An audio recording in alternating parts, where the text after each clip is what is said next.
and welcome to my channel April Flower. I'm Tushara. Today I'm going to share with you my recipe for Kerala style chicken and potato roast. It's a very delicious and spicy chicken recipe with potatoes. So let's see how it is done. I've taken here 500 grams of chicken pieces, 1 large potato, it's around 2.5 cups. I've cut them into big chunks like this. The first step is to marinate the chicken along with the potatoes. For the marination, here I have 2 tablespoons of garlic paste and 1.5 tablespoons of ginger paste. To that I'll add a teaspoon of turmeric powder, 2 teaspoons of red chili powder or as per your taste, 2 tablespoons of coriander powder and 1.5 tablespoons of garam masala powder. To that I'll add 2 tablespoons of white vinegar. You may add lemon or lime juice instead, and 1.5 teaspoons of salt or as per your taste, and a tablespoon of cooking oil. I'll also add around a teaspoon of freshly ground black pepper. You may add black pepper powder as well. So now we'll mix all these ingredients really well and make a smooth paste out of this. Alright, the marinade is ready. From this I'll keep aside around 1/3 of the marinade for the gravy, and the remaining we'll use to marinate the chicken and potatoes. So with my hands I'm gonna mix the marinade in with the chicken and potato pieces really well. Alright, we'll now set aside the marinated potatoes and chicken for at least 20 minutes. While the chicken is marinating, we can get going with the remaining ingredients that are required for the spicy onion gravy.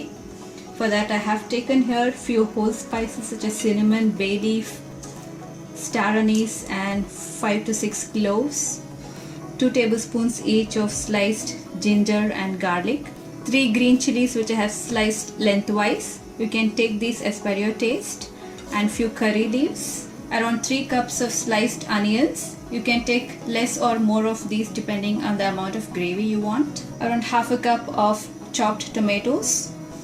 Alright, it's been about 20 minutes now. So we'll start with the preparation. In a thick bottomed pot, I have taken around 2 tablespoons of cooking oil. You may even take coconut oil if you like the flavor of it. So into the hot oil, I will add the chicken and potatoes. So the heat is at medium to high. We'll roast the chicken and potatoes for about 5 minutes in the oil. Alright, it's been about 5 to 6 minutes now. The surface of the potatoes and the chicken has nicely roasted. We'll have to cook it further. So that I'll add around 2/3 cup of water. The chicken will also release some moisture. So we'll just mix it in.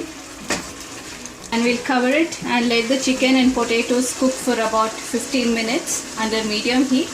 So you may have to give it a stir in between, and you may add more water if you feel that it's drying up. So while the chicken and potatoes are cooking, we'll prepare the onion gravy in a different pan. For that I have around 2 to 3 tablespoons of oil heating up.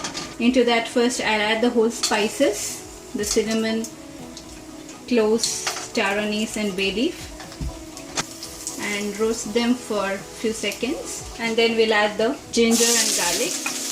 We'll saute them for about a minute. If you don't like whole spices in your gravy, you may separately dry roast the spices and crush them and add it into the gravy at the end. Next we'll add the sliced onions and around half a teaspoon of salt, and we'll saute the onions until they are caramelized and get a very nice brown color. After about 2 minutes, when the onions have softened, we'll add the green chilies and curry leaves as well and continue sauteing. Alright, the onions have got a very nice golden brown color now.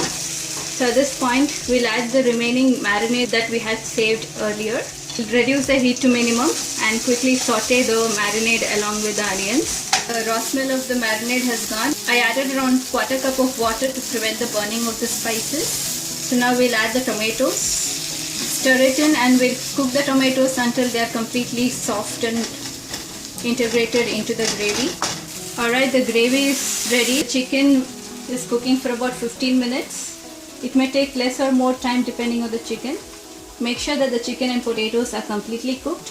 So now we'll transfer the chicken and potatoes into the gravy that we have prepared along with the remaining masala as well. I have rinsed the pot with just a quarter cup of water, so we'll add that into the chicken as well.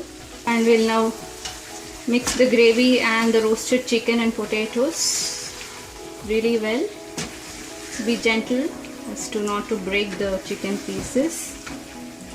And finally you may add a little more vinegar or lemon juice if you want it to be a little tangy. After mixing in the chicken with the gravy, we'll switch off the stove and cover it and let it stand for about 5 minutes, and then we'll serve it. So this is how the Kerala style chicken and potato roast looks like.